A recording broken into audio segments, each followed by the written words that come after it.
So the last two projects I tried to get video of were utter disasters. Let's try something that ought to be easy and hope for the best this time. This is a piece of fabric I bought secondhand. It's 58 by 45. And now it's folded in half, so it's 29 by 45. And like, I thought it wanted to be a vest or something, but it's really canvasy. And like I said, I need an easy project. So 29 by 45 because it's folded in half. And then, remember when you used to make snowflakes in school and you'd fold things like that to figure out that this, if you cut this straight line, then you'd have a square? Yeah, that's what we're doing. Now we've got that long rectangle up there that will probably not be long enough to go the whole way around the cushion we're creating. Want two circles. So, if I use that triangle to try and cut circles, I ought to end up with two of them. Top and a bottom and a side. That will probably need help. Ouch. Wow, you know, I said that was kind of thick and canvasy, so kind of chewed through that, created those scraps, which will be part of the stuffing. And this should be a system for making as large a cylindrical pillow as possible out of a single piece of scrap fabric, right? So we've got two things that are more or less circles with 15-inch radiuses. Got that. And let's start sewing. And kicking ourselves for picking such a heavy fabric at the thrift shop. So, I don't know, I guess in my dream house that I'm very, very, very slowly building, there's no real furniture, like no purchased furniture. There's just various pillows and some seats sculpted out of mud. So, that seems like as good an excuse as any to make some floor pillows. And hopefully there'll be a roof on the dang place soon. But this, I feel like floor pillows are supposed to have piping. I don't know why I feel like this, but I'm not arguing with it. And so there's yarn that's a hideous shade of yellow that I purchased secondhand ages ago when, I don't know, I think I was working on a rainbow project of some kind.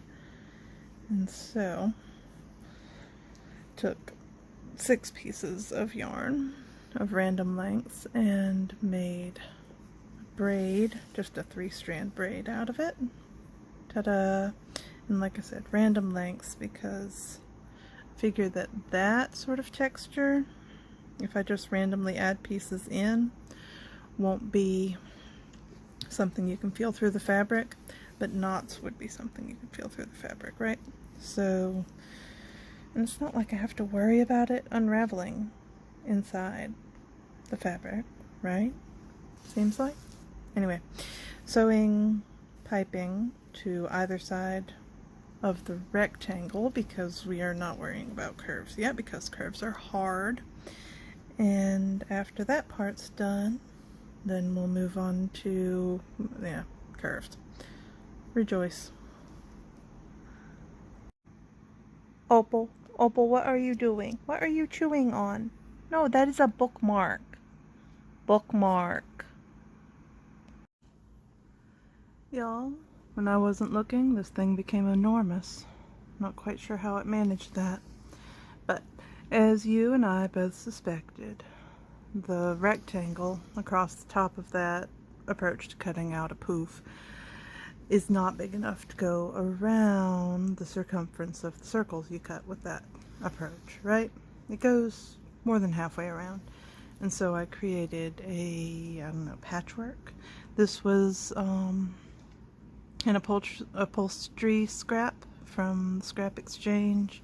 So was this, but it was a weird long one, so I cut it up into multiple pieces, which got me almost all the way there.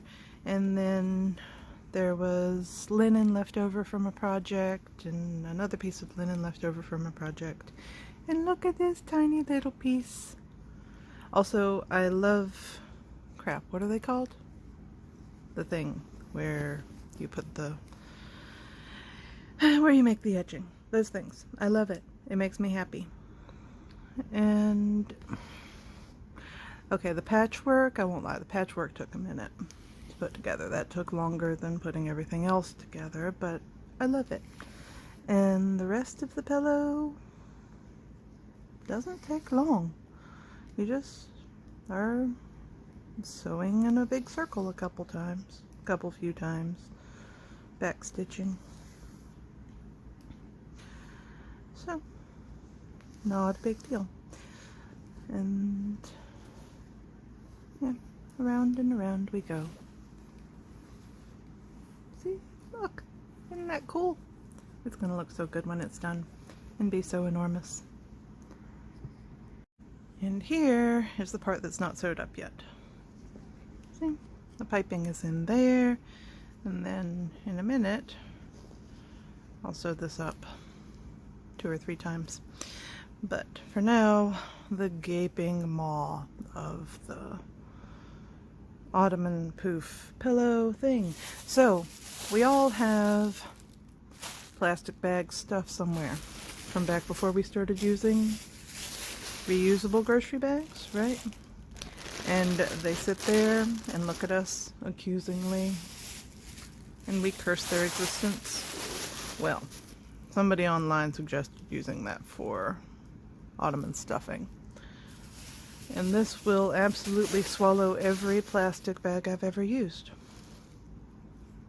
And then probably some fabric scraps that are too small to use that I saved for pillow stuffing, but they make very heavy pillows. So, and then we shall go outside and take pictures of it, because the place that I sewed this for doesn't exist yet. Or I mean, it exists, it just doesn't have a roof, and I don't want my baby getting rained on. So, next up, reveal-ish.